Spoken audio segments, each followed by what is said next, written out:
一則乞丐與高人的對話，驚豔無數人。永遠記住，你如何對待別人，別人便會如何對待你。高素質的人秉持人幫人的理念，在相互幫扶中成就彼此，最終也成就了自己。素質一般的人常常陷入人比人的怪圈，比來比去，氣不順心，心生嫉妒與怨恨。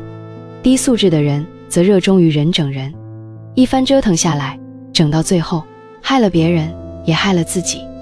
你想別人怎麼對你，先要怎麼對別人。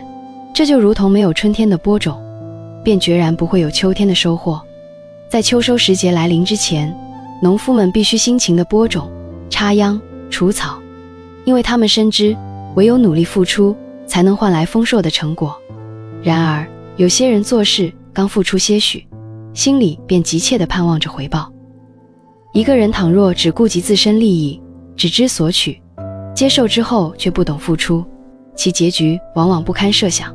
從前有個叫花子，每日出門乞討，滿心渴望過上正常人的生活，於是將乞討得來的糧食積攢起來。然而，即便積攢多年，他的糧倉裡也僅有一點米。一天夜裡，他悄悄躲在角落，果然瞧見一隻大老鼠半夜跑來偷吃糧食。他氣憤不已，大聲呵斥：富人家那麼多糧食，你不去吃，為何偏偏偷吃我辛辛苦苦攢下的？沒想到老鼠竟開口說話：你命裡只有8分米，走遍天下不滿生。叫花子忙問緣由，老鼠表示自己也不清楚，讓他去問佛祖。於是叫花子下定決心前往西天，向佛祖問個明白。第二天，他便踏上旅程，一路乞討，從早走到天黑，才見到一戶人家。他敲門後，出來一位管家，詢問何事。叫花子表示想討點飯吃，正巧員外出來，看見叫花子，詢問為何這麼晚還在趕路。叫花子便將自己的命運及想去西天問佛祖的想法說了出來。員外聽後，趕忙將他請進屋裡，拿出許多乾糧和銀子。叫花子很是不解，員外解釋說，自己家女兒16歲了還不會說話，想請叫花子幫忙去西天問問佛祖原因。叫花子心想，反正順路，便答應了。又走了許多山路，叫花子看到一座廟，便進去討水喝。只見一位老和尚拄着錫杖，雖年事已高，卻精神矍鑠。老和尚給了他水喝，詢問他要去往何處。叫花子說明去向，老和尚趕忙拉住他的手，懇請他幫忙去西天問問佛祖，自己修行500多年，早該升天，為何還飛不起來？叫花子答應了老和尚，繼續前行。經過許多溝溝坎坎，叫花子來到一條大江邊，江上沒有船隻，叫花子焦急萬分，不禁哭了起來，心想，難道自己命該如此苦？就在這時，江裡浮出一隻大龜。老龜問叫花子為何哭泣，叫花子便將事情經過講述了一遍。老龜說，我都修行1000多年了，按理說早該乘龍飛走，為何還是一隻老龜？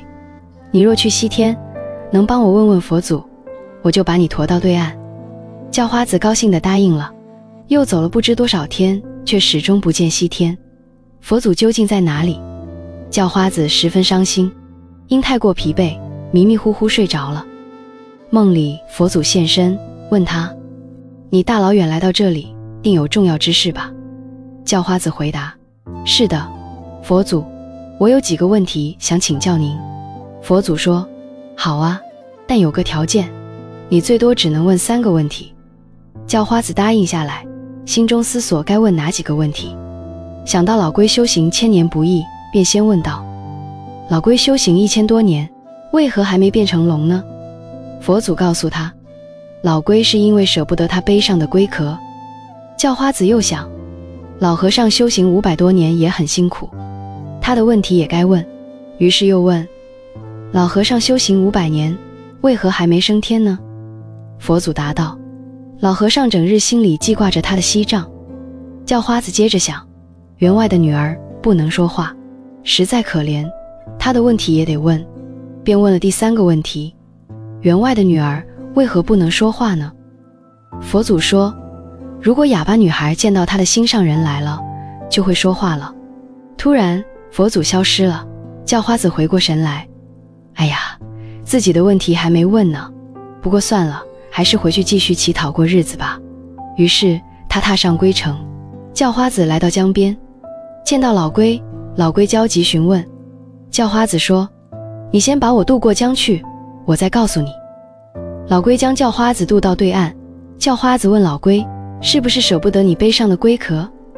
老龜恍然大悟，將龜殼脫下來送給叫花子，說，這裡面有24顆夜明珠，是無價之寶，對我已無用處，就送給你，感謝你幫我。不久，老龜便化作龍飛走了。叫花子拿着24顆夜明珠繼續趕路，來到山上，見到老和尚，老和尚急忙詢問，叫花子說，是不是捨不得手裡的錫杖？老和尚一聽，茅塞頓開，將寶貝錫杖送給叫花子，隨後立刻騰雲飛走了。叫花子來到員外家門口，突然從裡面跑出一個姑娘，大聲喊道，問佛祖話的人回來了。員外又驚又喜，女兒竟然會說話了。於是員外將女兒嫁給了叫花子。故事至此，一無所有的叫花子最終未能親口向佛祖問清自己的命運，但所有答案其實都在這一路的經歷之中。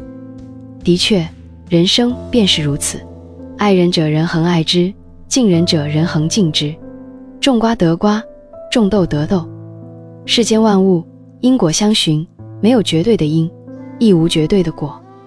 人的一生都在不斷的付出與收穫，有付出必然會有所回報。人們常說的一分耕耘一分收穫，便是這個道理。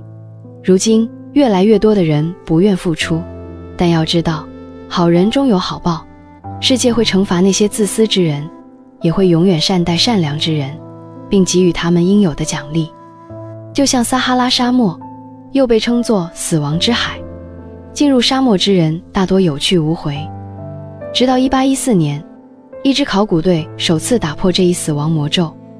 當時荒漠中隨處可見逝者的骸骨，隊長總會讓大家停下，選擇高地挖坑，將骸骨掩埋，還用樹枝或石塊為他們立個簡易墓碑。然而沙漠中的骸骨實在太多，掩埋工作耗費了大量時間，隊員們不禁抱怨，我們是來考古的，不是來替死人收屍的。但隊長卻固執地說，每一堆白骨都曾是我們的同行，怎能忍心讓他們刨屍荒野呢？大約1個星期後，考古隊在沙漠中發現許多古人遺跡和足以震驚世界的文物，但當他們準備離開時，突然颳起風暴，幾天幾夜不見天日，接着指南針失靈，考古隊完全迷失方向，食物和淡水也開始匱乏。這時他們才明白，為何從前那些同行沒能走出去。危難之際，隊長突然說，不要絕望，我們來時在路上留下了標記。於是他們沿着來時一路掩埋骸骨豎起的墓碑，最終走出了死亡之海。你想別人怎麼對你，先要怎麼對別人。人和人之間總是相互的，愛人者才能愛返，福往者才會福來。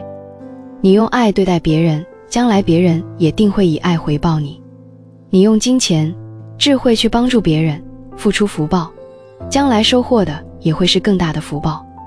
我們無論做人還是做事，都務必牢記，唯有付出才會有回報，而非有了回報才去付出。好，今天的內容就分享到這裡，點讚關注逸軒，我們下期見。